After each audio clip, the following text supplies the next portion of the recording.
Hi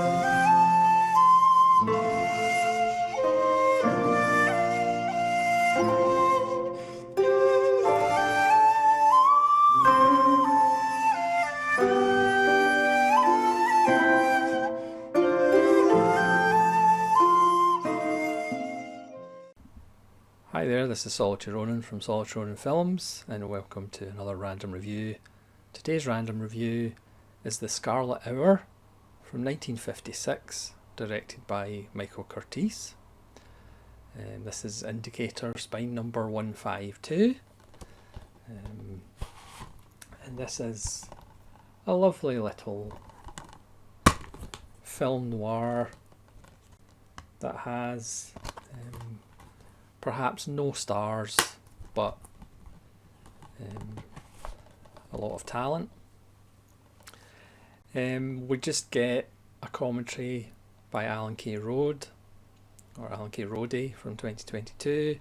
If you're familiar with him, he's a film noir expert that does a lot of work for Kino, etc. And he also did arguably my favourite extra on an indicator release, his 45-minute chat about the submarine rescue program, which he was actually a part of when he worked in the Navy, and that's on the indicator release of Grey Lady Down, which is almost worth the price of picking up the film. But I digress.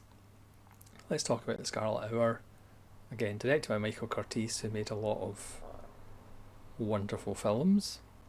Again, no stars really. Carol Omart, who didn't do a lot of films, but she went on to be in House on Haunted Hill, William Castle's film in 1959. She was in Spider Baby, Jack Hill's film in 1971, but not a lot else. Tom Tryon, who did a lot of kind of small roles, and Jodie Lawrence, who was in The Family Secret with Lee J. Cobb, which I've done a random review of as well, which was part of Indicator's Columbia Noir Volume 5, the Humphrey Bogart special. But again, she doesn't have a huge list of credits. But what you do get in this film is the supporting cast of 2 of the 12 Angry Men. So you get E.J. Marshall and Edward Binns as police detectives, which is fantastic because they're both absolutely wonderful.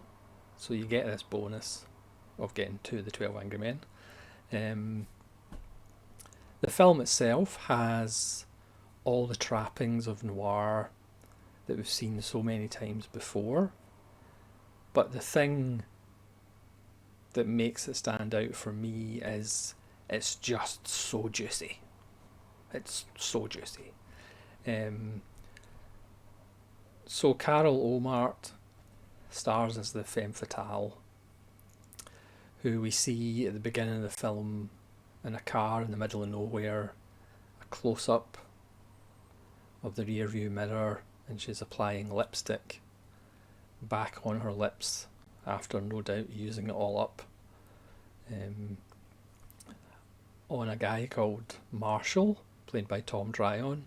And it's fascinating about her character, she always just calls him Marsh, so she doesn't use his first name even though she's having an affair with him, which gives a little hint into the window of her soul. She's married to the owner of a real estate company who's a bit older than her, who thinks she's seeing somebody else, slaps her about a bit. So she wants to leave. She's come from nothing. At one point she shows Tom Tryon where she came from and why she'll do anything to climb up socially and make a better life for herself.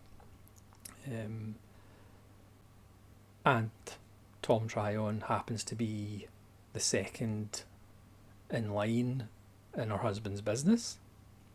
At one point her husband announces that he's going to take her away for a holiday, so he leaves Marsh in charge of the office basically, even though he's the one that's having an affair with her.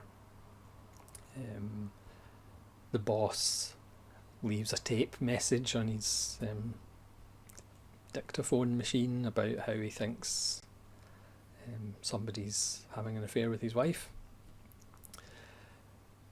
So Tom Tryon and the femme fatale are out in the middle of nowhere, and they're walking about to go to back to their two homes, and they hear a noise, and it's three guys walking up the street. Two come from one direction, one comes from another direction, and they're looking at this house that's on the hill. And we find out that these three, well, one of them is a mastermind of crime, and the other two are going to rob this place when the couple is away, and there's $350,000 of jewellery in the house. How they know exactly it's $350,000, I'm not quite sure. And they're going to obviously rob the place.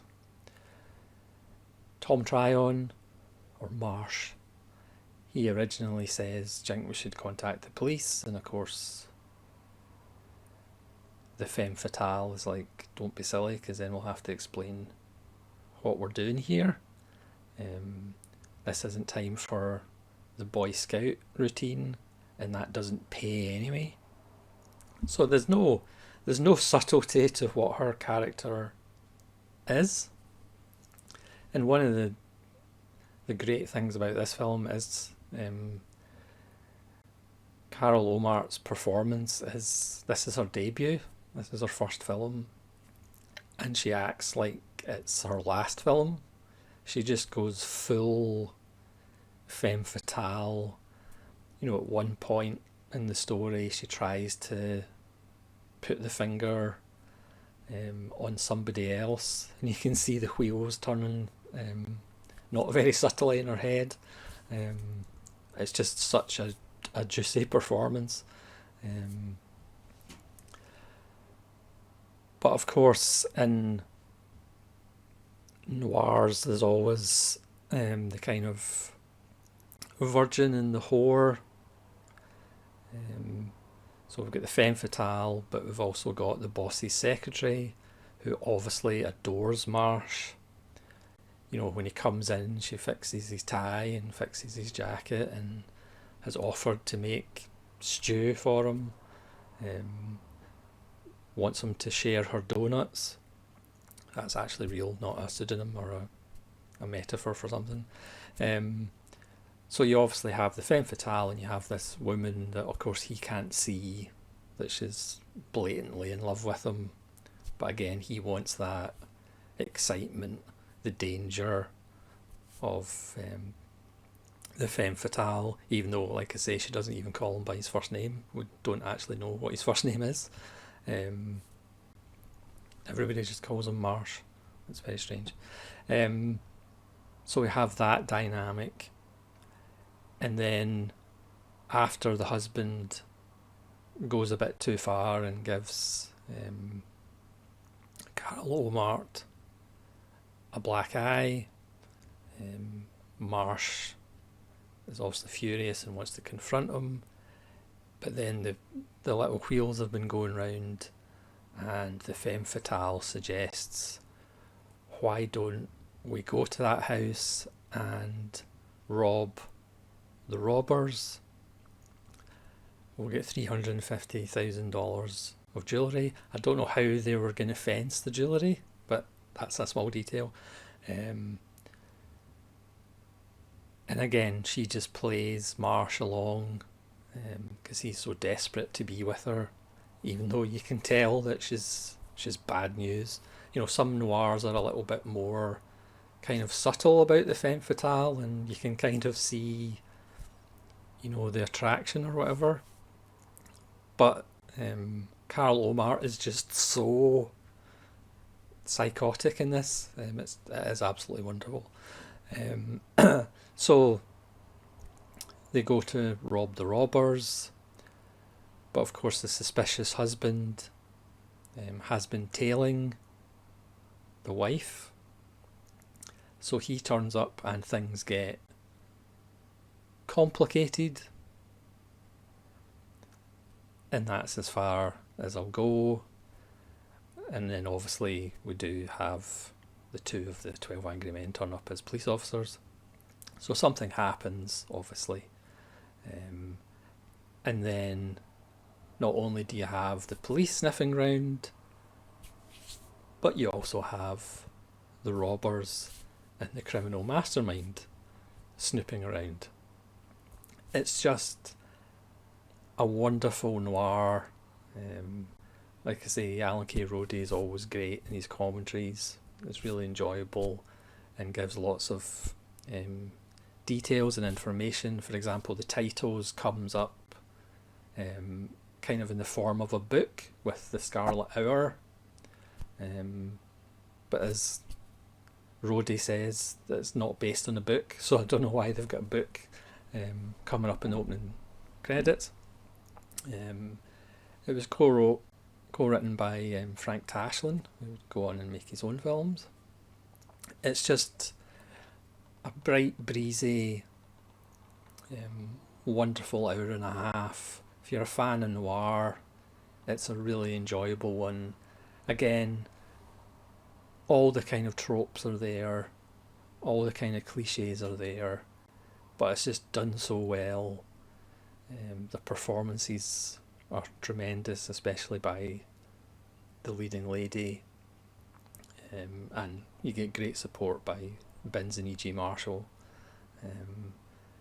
and it's just a wonderful little noir that I'd never heard about because, again, it doesn't have stars in it, but it's another fascinating little film from Imprint. So that's The Scarlet Hour, directed by Michael Curtiz from 1956. Please let me know in the comments if you've seen it and what you think of it, and hopefully you'll join me again for more random reviews. This is Solitary Ronin from Solitary Ronin Films, saying farewell.